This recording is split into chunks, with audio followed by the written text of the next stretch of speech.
अस्सलामुअलैकुम। उम्मीद करता हूँ आप तमाम दोस्त अहबाब खैर आफियत से होंगे।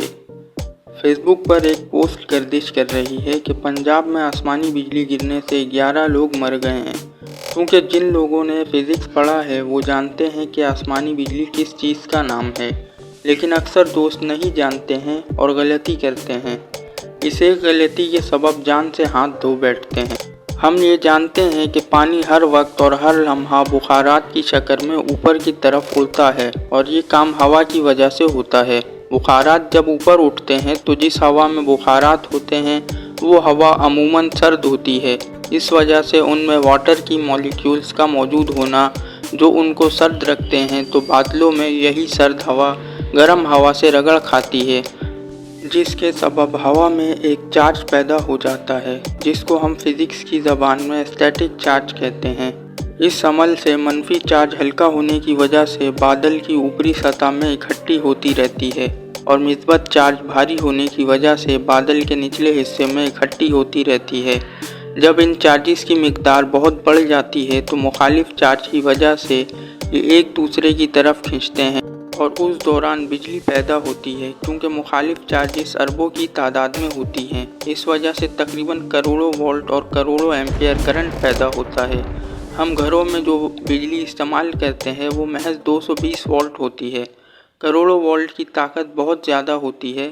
आसमानी बिजली क्योंकि अर्थ ढूंढती है, इस वजह से जो बिजली ज़मीन पर गिरती है वो आग की शक्ल में होती है, यानी मुकम्मल तौर पर आग ही होती है, जिसका दर्जा हरारत 30,000 केल्विन तक नोट की जा चुकी है, जिससे बहुत ज़्यादा नुकसान का खदशा होता है।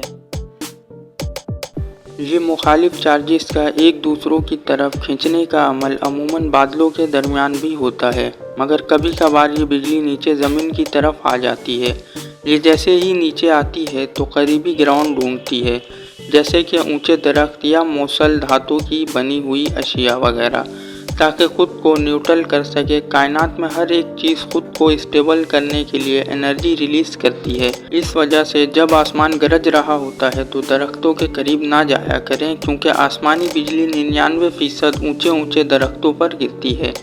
जैसे कि खजूर का दरख्त, अगर आपके आसपास 4 दरख्त हों और उस वक्त आसमानी बिजली गिरे तो वो उन चारों में से सबसे ऊंचे दरख्त का इंतखाब करेगी।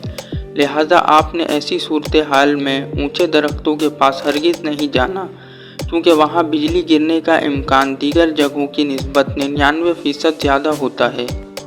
एक अंदाजे के मुताबिक आसमानी बिजली ज़मीन पर दिन में तकरीबन 80 लाख मरतबा गिरती है और हर बोल्ट सूरज की सतह से 5 गुना ज़्यादा गर्म होता है, लिहाजा उनको हल्का ना लें।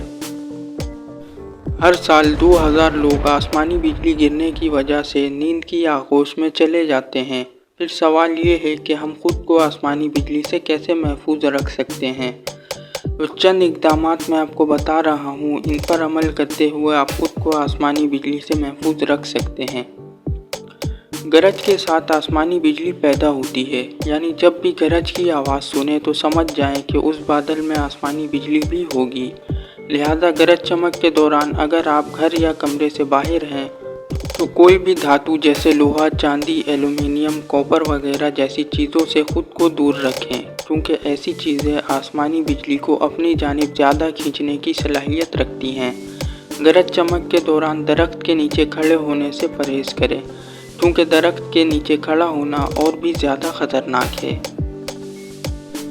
गरज चमक के दौरान बाहर निकलने से इज्तनाब करें। अगर आप कार या किसी गाड़ी में हैं तो उसके दरवाजे मुकम्मल तौर पर बंद कर दें। गरज चमक के दौरान बुलंद मकामात पर जाने से इज्तनाब करें, क्योंकि बुलंद जगहों पर आसमानी बिजली गिरने का ज़्यादा इम्कान होता है। गरज चमक के दौरान ख़ुद को पानी से दूर रखिए, क्योंकि इतने ज़्यादा वोल्टेज की बिजली के लिए पानी बेहतरीन कंडक्टर साबित होता है, यानी उसमें से बआसानी बिजली गुजर सकती है। टेलीविज़न, कोर्ट फ़ोन, रेडियो और आपकी वायरिंग में लगे तमाम इलेक्ट्रॉनिक्स बंद कर दें। और एक गलत फहमी ये भी पाई जाती है कि गरज चमक उस वक्त होती है जब बारिश हो, मगर ये बात दुरुस्त नहीं है। गहरे काले बादल में गरज चमक ज़्यादा होती है, लिहाजा जब भी सर पर ऐसा बादल मंडलाता हुआ देखें तो बयान करदा एहतियाती तदाबीर पर अमल ज़रूर करें। वीडियो अगर आपको पसंद आई है तो वीडियो को लाइक करें, अपने दोस्तों के साथ भी इसे शेयर करें। चैनल पर पहली बार आए हैं तो चैनल को सब्सक्राइब कर लें। मिलते हैं एक और मालूमाती वीडियो के साथ, तब तक के लिए खुदा हाफिज़।